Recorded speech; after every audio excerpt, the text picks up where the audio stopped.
Well, I'm very pleased to be interviewing Bill Feininger, who is Senior Vice President, Media Measurement for Fourth Wall. Thank you for your time today. Oh, it's my pleasure. Thank you. Well, let's start with your background. How did you get to where you are today? Well, I started out as an engineering student, and I worked for Honeywell for several years, and I wrote software for them, and worked my way through several years of engineering and several companies. Actually, spent about 20 years in engineering doing hardware and software development. At the end of that, I began to work. At the end of that time, I worked for Nielsen, and my job with Nielsen was pretty wide-ranging, and I ended up running a small research group that we sort of sprung out of nothing, and it was an interesting group. We learned a lot. We learned a lot about interactive television and advanced advertising, and it was a really great time to be there. That led me into more of a business development and marketing role, and I ran several projects there. And then from there, I left a couple of years ago and started with this new group at Fourth Wall Media.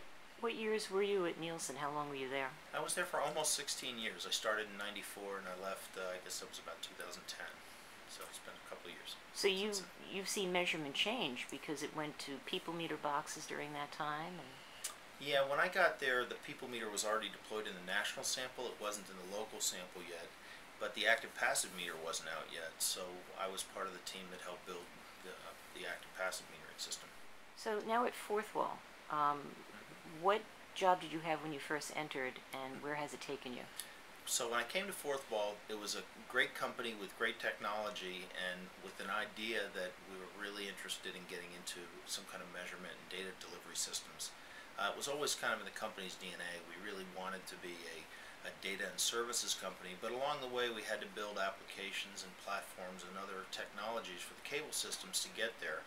So when I came, it kind of signaled that we'd reached that end and that we had all those other pieces in place, and now it was just a matter of getting them deployed and then starting the data services business. So my role when I came in was to really launch that business, get it up and running, and today we have about 30 MSOs contributing data, and we provide services to them, and then we provide data to a number of clients on the other side. So the business is now running end to end. Let's talk a bit about Fourth Wall. What type of company is it? Where has it been, and where is it going? Fourth Wall Media is it's really just beyond its kind of startup roots. It's been in business now for about 12 years. The founders started with the vision of creating data services and understanding audiences for various media.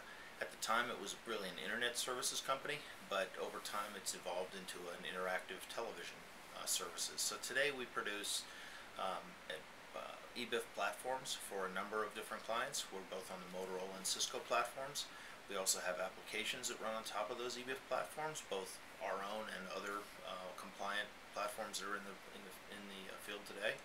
And then we've gone from there into our data and services business. So is Fourth Wall currently involved in addressable advertising, interactive advertising? Yeah, we have an ad widget business, which what it can do is it can take a linear spot, the MPEG file itself, and we can enhance it so we can provide different overlays. And then there's targeting capabilities, so those overlays can then can be different for different segments of your audience. So yes, that's out there today, and that's deployed and running in the field today. So having started out as an internet-based company, and now you're working with some return path data, are you able to measure cross-platform? No, we don't have a cross-platform play today, although we do have a product called Air Command that allows you to connect a secondary device such as an iPad or a cell phone, those sorts of things, and pair it with your eBIF-enabled set-top box so that you can then use the cloud-based services that we have at our disposal, or that we provide to our MSO partners, so that they can provide that infrastructure and allow those two devices to work together. The secondary screen generally has internet capabilities, and we can measure pieces of that as well and fold that in. So overall, can you give us just a brief overview of the different products that Fourth Wall offers at this time? Sure. So the base kind of lowest level product that we have is our eBIF platform. And our eBIF platform has been running for several years now on a Cisco series of digital set-top boxes.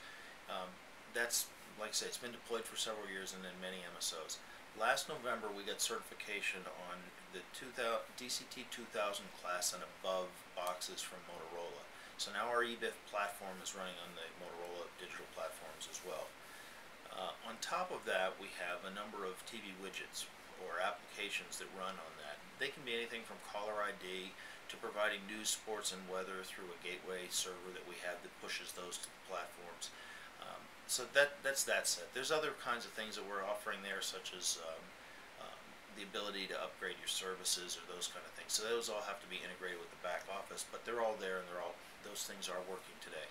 And then we have an ad widget business that allows us to take current linear spots and enhance them with overlays that are specific. So you could have a car ad that someone may get a coupon for, someone else you could target it where they're getting a discount. There's a lot of different ways that can be used, in our clients being the MSOs in that case, and we work with them and their advertiser to enhance those spots and to make those available from there.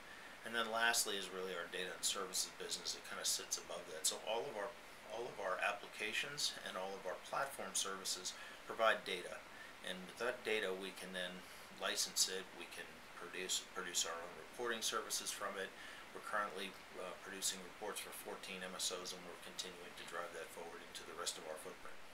The reports that you're providing for the 14 MSOs, are they MSOs who give you data at this time? Is this part of their service with you? So we have a wide variety of things that are available in terms of our products, and our bundle that we pull together for any particular MSO is going to be different. Every MSO has their own sort of need, whether it's a caller ID application or whether they want to add, they want to enhance their advertising, whatever they happen to want to do. But in every one of those deployments, we put AdAim into the bundle, and AdAim is our reporting and collection service.